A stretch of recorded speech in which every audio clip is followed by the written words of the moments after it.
কৃষকদের সরাসরি সরকারি সেবা পৌঁছে দেওয়ার তাগিদ প্রধানমন্ত্রীর। মব কালচারের জমানা শেষ, সড়ক অবরোধ করলে কঠোর ব্যবস্থা নেওয়ার হুঁশিয়ারি স্বরাষ্ট্রমন্ত্রীর। বাংলাদেশ তার সার্বভৌমত্ব রক্ষা করবে, অন্য দেশের হস্তক্ষেপ চাই না, মন্তব্য পররাষ্ট্রমন্ত্রীর। সরানো হলো তাজুলকে, ট্রাইব্যুনালের নতুন চিফ প্রসিকিউটর আমিনুল ইসলাম।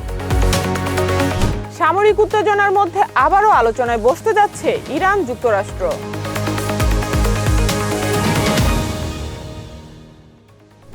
আসসালামু আলাইকুম। দিগন্ত প্রাইম টাইমে সবাইকে আমন্ত্রণ জানাচ্ছি, আমি সাইমা আক্তার। শুনছিলেন সংবাদ শিরোনাম, এবার বিস্তারিত। প্রকৃত কৃষকদের শনাক্তকরণ এবং সরাসরি সরকারি সেবা পৌঁছে দেওয়ার তাগিদ দিয়েছেন প্রধানমন্ত্রী তারেক রহমান। দেশের অর্থনীতির মূল চালিকা শক্তি কৃষি উল্লেখ করে প্রধানমন্ত্রী কৃষকদের জীবনমান উন্নয়নে প্রযুক্তির সর্বোচ্চ ব্যবহার নিশ্চিতের কথা জানিয়েছেন। আজ দুপুরে মন্ত্রিপরিষদ বিভাগের সম্মেলন কক্ষে কৃষক কার্ড চালু সংক্রান্ত এক সভায় এসব কথা বলেন তিনি। সভায় দেশের প্রান্তিক কৃষকদের সুযোগ সুবিধা বাড়ানো এবং কৃষি প্রণোদনা বিতরণ প্রক্রিয়া আরও স্বচ্ছ ও আধুনিক করার লক্ষ্যে কৃষক কার্ড চালুর বিষয়ে বিস্তারিত আলোচনা করা হয়। বাংলাদেশে আর কোনো মব কালচার বরদাস্ত করা হবে না বলে হুঁশিয়ারি দিয়েছেন স্বরাষ্ট্রমন্ত্রী সালাউদ্দিন আহমদ। তিনি জানিয়েছেন, দাবি আদায়ের নামে মহাসড়ক বা সড়ক অবরোধ করার দিন শেষ। এখন থেকে যে কোনো দাবি আইনানুগ ও বৈধ পন্থায় উপস্থাপন করতে হবে, অন্যথায় সরকার কঠোর ব্যবস্থা নেবে। সোমবার সচিবালয় স্বরাষ্ট্র মন্ত্রণালয়ের সভাকক্ষে সাংবাদিকদের সাথে আলাপকালে তিনি এসব কথা বলেন। স্বরাষ্ট্রমন্ত্রী বলেন, যে কোনো দাবি থাকলে যথাযথ ফোরামে স্মারকলিপি দিন, মিছিল সমাবেশ করুন বা আদালতের আশ্রয় নিন, কিন্তু জনভোগান্তি তৈরি করলে আইন তার নিজস্ব গতিতে চলবে উল্লেখ করেন তিনি। পররাষ্ট্রমন্ত্রী ডক্টর খলিলুর রহমান বলেছেন, বাংলাদেশ তার স্বাধীনতা ও সার্বভৌমত্ব রক্ষা করবে এবং অভ্যন্তরীণ বিষয়ে অন্য দেশের হস্তক্ষেপ চাইবে না। একই সাথে বাংলাদেশ সব দেশের সঙ্গে বন্ধুত্বপূর্ণ ও পারস্পরিক লাভজনক সম্পর্ক গড়ে তুলতে প্রতিশ্রুতিবদ্ধ। আজ পররাষ্ট্র মন্ত্রণালয়ে বিভিন্ন দেশের রাষ্ট্রদূতের সাথে বৈঠকের পর সাংবাদিকদের সাথে আলাপকালে তিনি এমন মন্তব্য করেন। ডক্টর খলিলুর রহমান জানান, গতকাল থেকে আমাদের দেশের বিদেশে নিযুক্ত রাষ্ট্রদূতদের সাথে তারা বৈঠক শুরু করেছেন। এসব রাষ্ট্রদূতের কাছে সরকারের বৈদেশিক নীতির আউটলাইন তুলে ধরা হয়েছে উল্লেখ করেন তিনি। আন্তর্জাতিক অপরাধ ট্রাইব্যুনালের চিফ প্রসিকিউটরের পদ থেকে সরিয়ে দেওয়া হয়েছে তাজুল ইসলামকে।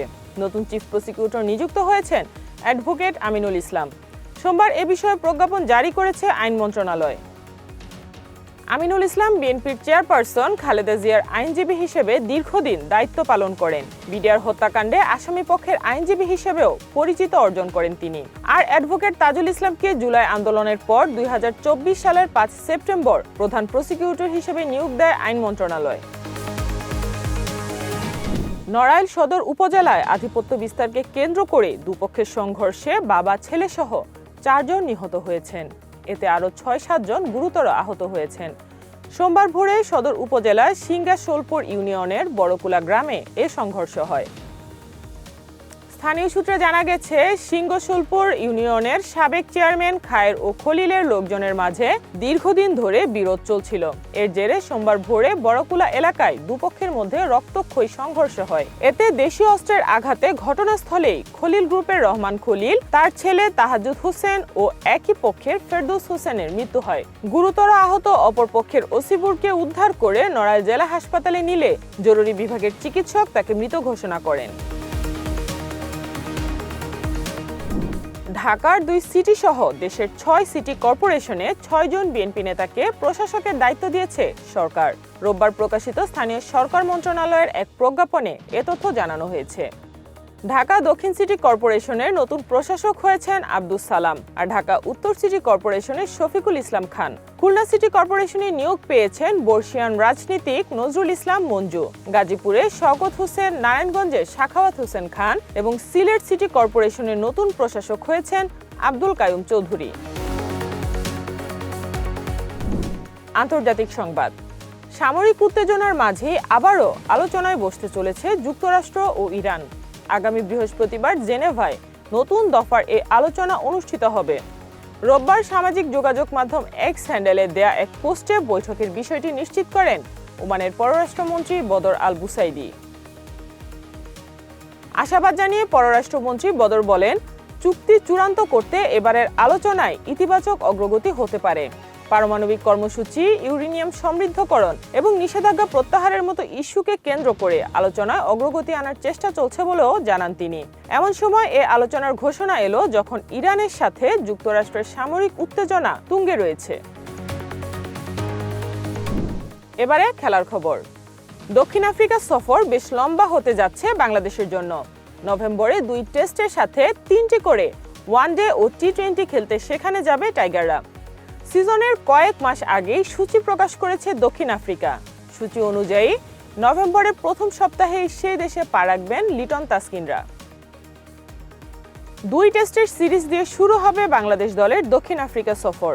15 থেকে 19 নভেম্বর জোহানেসবার্গে গড়াবে প্রথম টেস্ট। সেঞ্চুরিয়নে 23 নভেম্বর শুরু হবে সিরিজের দ্বিতীয় ম্যাচটি। এরপর 1, 4 ও 7 ডিসেম্বর হবে 3 ম্যাচের ওয়ানডে সিরিজ। আর শেষে বাংলাদেশের সাথে 3 ম্যাচের টি-20 সিরিজ খেলবে স্বাগতিকরা। 10, 12 ও 13 ডিসেম্বর হবে ম্যাচগুলো। এই ছিল আজকের প্রাইম টাইমে। এরপর এক নজরে বিশ্বের আলোচিত সংবাদ। সবাইকে দেখার আমন্ত্রণ জানাচ্ছি। এতক্ষণ সাথে থাকার জন্য ধন্যবাদ।